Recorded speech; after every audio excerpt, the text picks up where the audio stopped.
Several of the Federal Reserve's services indicators have absolutely tanked here in August, including Philadelphia's number, which plunged to its lowest level since the middle of 2020. While everyone is glued to Nvidia for a tomorrow world that can't possibly live up to the hype, here in today's economy, we've got bulls running loose in the bond market, which increasingly confirms the unemployment coming from now the services sector too. And services aren't just restaurants and dentist's office. We're talking about spending on access to mobile networks and all kinds of content subscriptions, huge pieces of the 21st century digital economy. About 86% of all jobs are classified as services jobs, though a lot of those do relate to the transportation, management, and sale of goods too. And that's why we watch the goods economy as a leading indicator for where the rest of services might end up. And according to all of the most recent data on manufacturing, including the Fed's, things have turned decisively lower here as well. So when we consider a wider variety of figures from other sources, they are all backing up the same message. Whether it is inside the US in services of production or coming from outside the country and globally synchronized, markets, at least those outside of Nvidia's capture, they all say the same thing. It isn't that the Fed is going to be cutting rates. The rate cuts won't help. Everything is pointing to why the Fed will be cutting rates, and not just once or twice in a gentle cycle. Lower rates are never a good sign. And even CNN, of all media outlets, agrees. They even picked up on the fact that this summer is not going well, and it's not going well in the services economy. They write, consumer demand seems to have tapered off so far this summer, according to surveys of American businesses that sell any kind of service to make a profit, ranging from restaurants to dental clinics. That weakness is also evident in the latest spending figures, a far cry from last year's lucrative summertime spending spree when Americans shelled out for films and high-profile concerts. And this summer they're battening down the hatches and hunkering down and tightening their belts because they can see the unemployment problem coming from a mile away, just as the Fed is now confirming, as we heard from Jay Powell and Jackson Hole over the weekend. Unemployment, not consumer prices. And unemployment, that genie is already out of the bottle. And it starts with manufacturing, but it's hitting the services economy already too.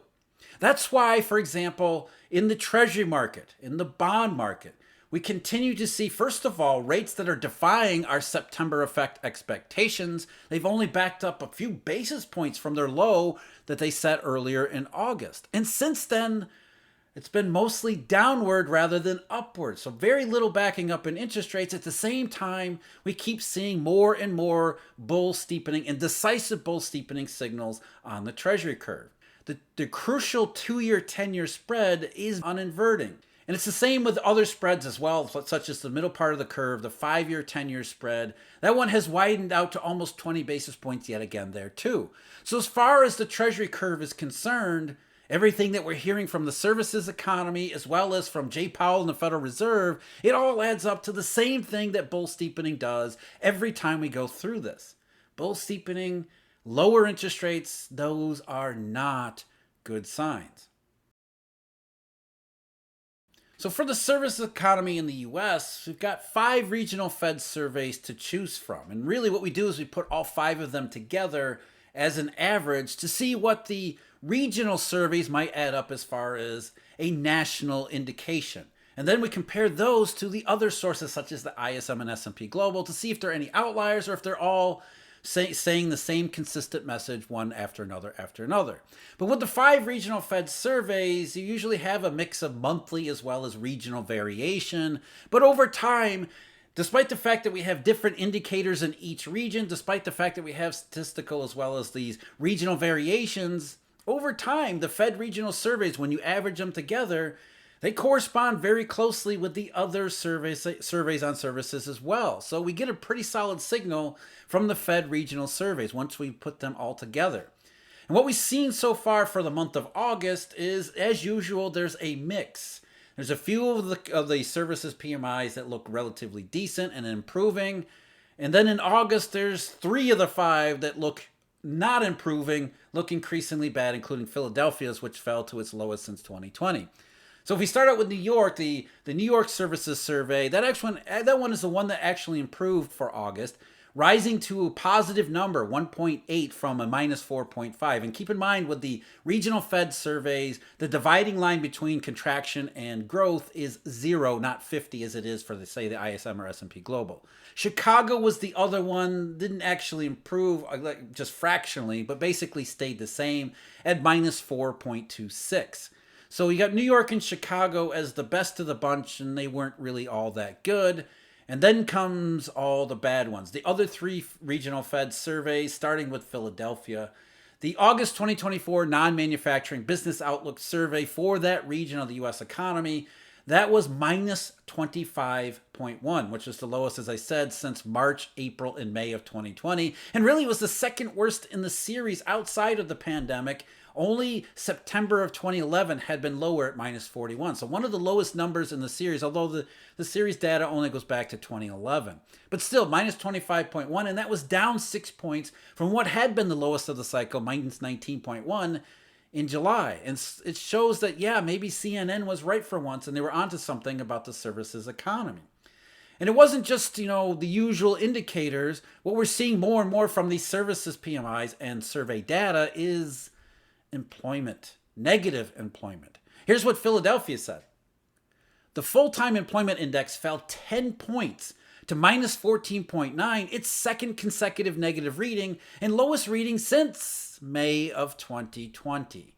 Most firms, 53%, reported no change, which is not unusual, while the share of firms reporting decreases in full-time employment, 28%, exceeded the share reporting increases of just 13%. The part-time employment index edged down from plus 4.0 to minus 0.5. And the average work week at least ticked up to plus 2.1, following a slight negative reading last month. So we're getting more and stronger indications of negative employment conditions in Philadelphia services, but this is being replicated across more and more of these survey PMIs and survey results. Moving on to Richmond.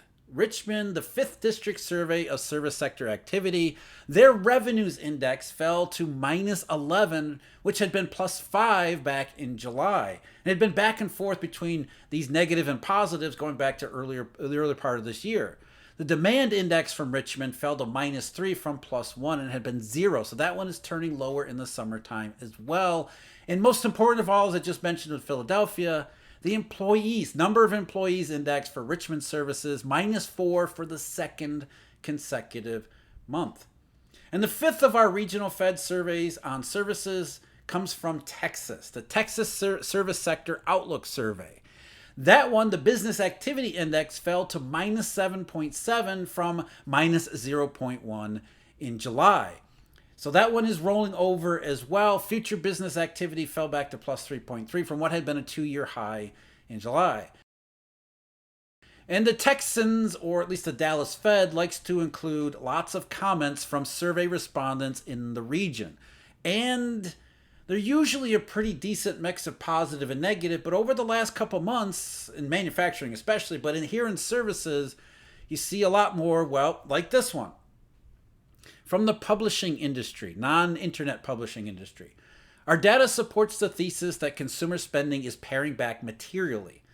We will start seeing significant negative impacts to our business if spending continues to decline at the current rate through the end of the year. We are very concerned that the Federal Reserve has waited too long to trim rates, not that will matter, and that by the time any future cuts begin impacting the economy, which they don't, consumer spending will be at recession levels. And here's another one from data processing and hosting. Content. Costs continue to rise while pressure from consumers and prospects to decrease prices is continually increasing. So you got lower revenues, costs that are going up, weak demand from customers. It leads to unemployment. Here's another one from rental and leasing. We are a large heavy equipment distributor in Texas, Oklahoma, and New Mexico. At the end of July, we were down 6.3%.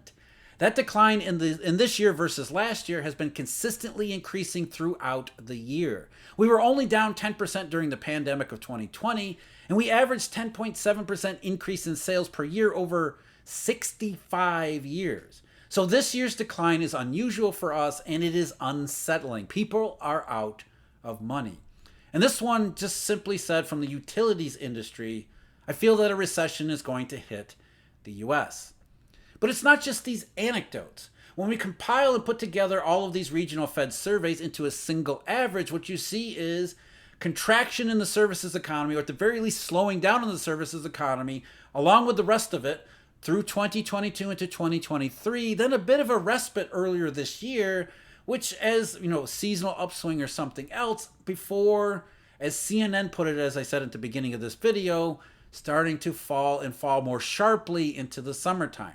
The average of the 5 regional Fed services PMIs for August came out to minus 9.25, which was down sharply from the minus 4.63 in July.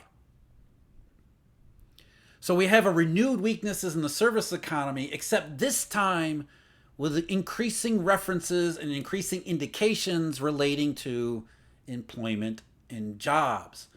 More confirmation of everything else that we're seeing in terms of corporate warnings in the goods economy to the bull steepening on the Treasury curve. Even the US services economy is falling right in line.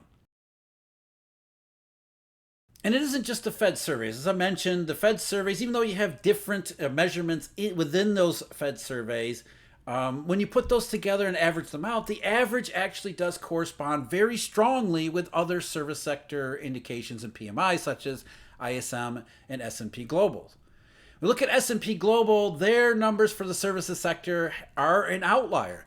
They are not shared by any of the other data and indications that we have. They've been stuck around the 50s, around 55, middle 50s, for the last 4 or 5 months here, but that S&P Global continues to show a seasonal pattern in especially their service PMI. So that one is likely more of a seasonal quirk in the data than it is any strength in the services economy. Because you look at the other data, in addition to the regional Fed surveys, you've got the ISM's non-manufacturing index, which continues to be weak. Even though that number had increased back above 50 for the month of July, we'll get the August update from the ISM next week. It had been as low as 48.8 in June, which was a shocking low, very consistent recession signal. 53.8 the month before, and then 49.4. So below 50 2 of the last 4 months, and anything below 53 is really consistent with contraction and downturn. And so when you line up these surveys together, the Fed regional services PMIs and the ISM survey, they're actually pretty well corresponding with one another, with the S&P Global numbers that had been consistent with those, for some reason, likely the seasonal quirk, being the outlier here in 2024. And of course, all of this in the services sector numbers are matched and really following what's happening in manufacturing. So if we briefly go through and review the 5 regional Fed manufacturing indexes, and they're not the same regions, we're swapping out Kansas City for Chicago. But essentially, when you do the same thing, you take the 5 regional manufacturing PMIs, you put them together in an average, and they correspond pretty strongly and pretty consistently with other PMIs and data on the manufacturing sector. For the month of August, we had the Empire, which was slightly better but still negative. Which is New York. We had Kansas City, which improved from minus 13 to minus 3, so less negative. Even had the Dallas survey, which was its least negative, still highly negative, but its least negative since January 2023 at minus 9.7. That's how bad it's been in the Texas part of the economy. On the other side of things, the Philly Fed's manufacturing survey actually plunged. So something's really wrong in Philadelphia on services as well as manufacturing. That one had been at plus 14 back in July. And the Philly Fed's manufacturing PMI had been positive really going back to February, which suggests some big time weakness and big time rolling over going on in Philadelphia on both sides of the economy. And then Richmond comes in the 5th of the regional Fed surveys at minus 19 for August, which was down only 2 points from the minus 17 in July, but at minus 19, that's as low as April and May of 2020, or it's comparable to September 2008. So Richmond was deeply into contraction territory. Philadelphia rolled over pretty sharply, and the other ones didn't really make up for those getting worse. The average of the 5 regional Fed manufacturing PMIs for August was minus 8.68, which was slightly worse than the minus 8.04 in July. And you can see the trend here, and the average is going lower ever since around April. So there had been a moderate uptick earlier in the year, likely related to over-ordering as companies panicked with the Red Sea being blocked off and therefore fearing not being able to have goods in time for the summer or fall or whatever else, making sure that they have stock, remembering what happened in 2021. So there was a spillover across the goods economy, everybody producing and really pulling forward demand from the second half of the year into the early part of the year. And now we're seeing the manufacturing and goods economy rolling back over at the worst possible time as we face more, not just unemployment uncertainty, but unemployment itself. And we put the average of the Fed regional PMIs together with the national PMI in manufacturing for S&P Global or the ISM. As it turns out, the Fed surveys are the most optimistic of the bunch. Even S&P's has fallen off pretty sharply here more recently. Their flash reading for the month of August 2024 was down at 48.0. And of course, the ISM for July was already at 46.8 and deeply negative. So the manufacturing sector is declining, retrenching, falling off again as we head into the second half, with more and serious negatives showing up in the Fed surveys, as well as other surveys like the ISM too, for the services side of the economy, and a lot of them referencing now unemployment. It's just consistent with everything that we keep getting from every direction. The bull steepening that's happening in U.S. Treasuries, we continue to see that happening to the point that the 2-year Treasury rate is now almost uninverted with the 10-year. That's not just a warning sign, it's also a timing signal of everything we just talked about. Philadelphia Fed Services PMI plunges. Manufacturing is rolling over in all three categories, whether it be S&P, ISM, or the Fed regional manufacturing surveys. So with comments and surveys, all of them consistent with the market, we got manufacturer clearly rolling over after the seasonal upswing. And it's all happening as unemployment. Businesses are making decisions about their workforce. So if the U.S. economy and the rest of the world is indeed being converted from a half recession that it's been in since last fall into a full-blown one, this is just what it would look, feel, and even sound like. How about the rest of the world? Well, over in Europe and Germany, they're complaining about what's going on here in the United States. Talked about what's happening over in Germany and Europe in the video link below. As always, thank you very much for joining me. Huge thank you, Eurodollar University members and subscribers. And until next time, take care.